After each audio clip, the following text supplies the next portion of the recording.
Good evening, everyone.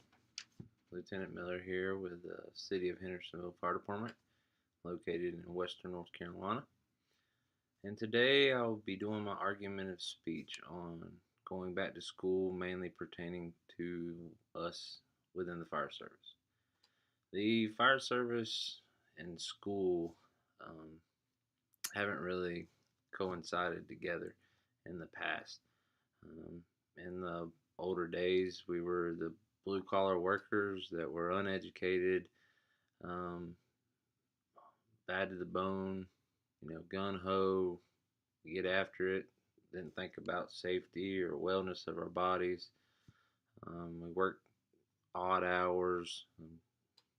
We and our education level wasn't really thought of. And then you started seeing the states implementing certain certifications that we had to have for the job, such as your firefighter one, your firefighter two, which was in between 200 to 300 hours. Once you obtain those certifications, you're basically deemed to go inside of a burning structure.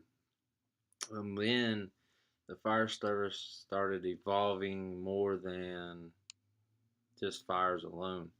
So we are now in the EMS field. We're now in the um, vehicle extrication, hazardous materials, and then now we're in the code enforcement with fire inspections, and then we have our preventive measures, with pub ed events.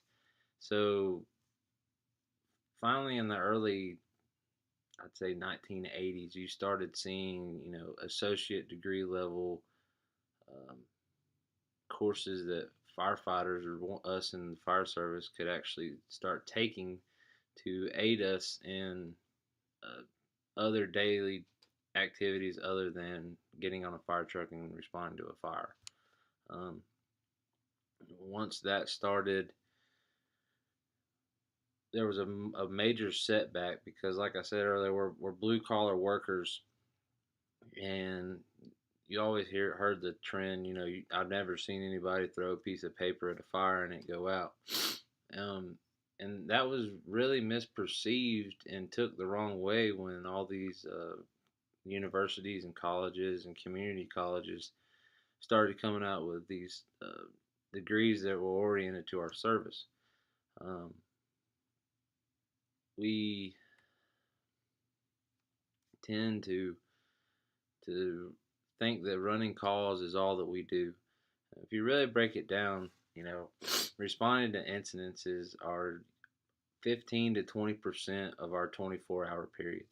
Most of the other 80 to 90% of our activities throughout our shift are administrative duties. And those are the tool sets that you obtain during your degree. It's not necessarily how to pull a hose off of a truck and go put water on the fire. So it was really, really misperceived that going back to school for a blue collar occupation was just insane.